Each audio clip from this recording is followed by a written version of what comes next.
People of South Africa, it is a morning.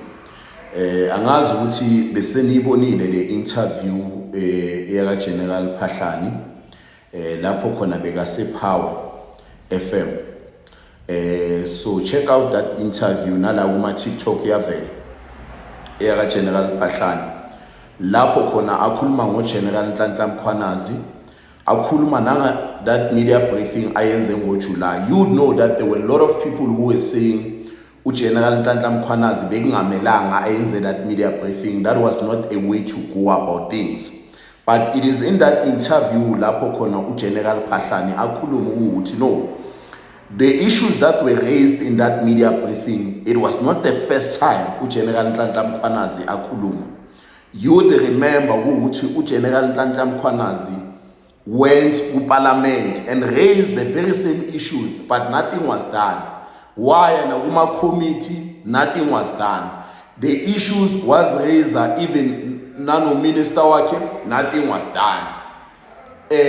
So for people that you will also hear them saying, no, that the way General Nhlanhla Mkhwanazi akhulume magmele kukhulunywa ngama issues, they would say no, azange alandele indlela, azange alandele protocol.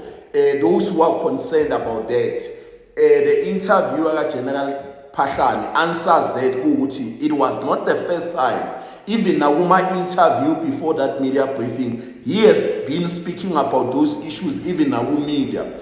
And even those who are saying, no, it is in that interview lapho khona General Phahlani aphendula lempendulo lezo, or aphendula those who were saying no, bengamelanga agqoke kanjalo, he was intimidating people and what. So guys, I think also it's about time that we face the music. The things that General Nhlanhla Mkhwanazi spoke about are the things engeke sizibalekele. In fact, abantu, look at today, there is a municipal manager obeka kuMadlanga commission, lo mama loyana omhlophe loya obobona nje ukuthi akana ndaba. Why? Because of these are the people they are connected. These are the people who are saying there is nothing that is going to happen to me. These are the people who are insulting South Africans. These are the people who are undermining the taxpayers. So guys, we can't shy away from this. We can't shy away from that. The Minister of Police, who right now Obambege who special leave, we can't shy away from the fact that he is corrupt. And by now you would have expected our president ngabe manje sekamxoshile.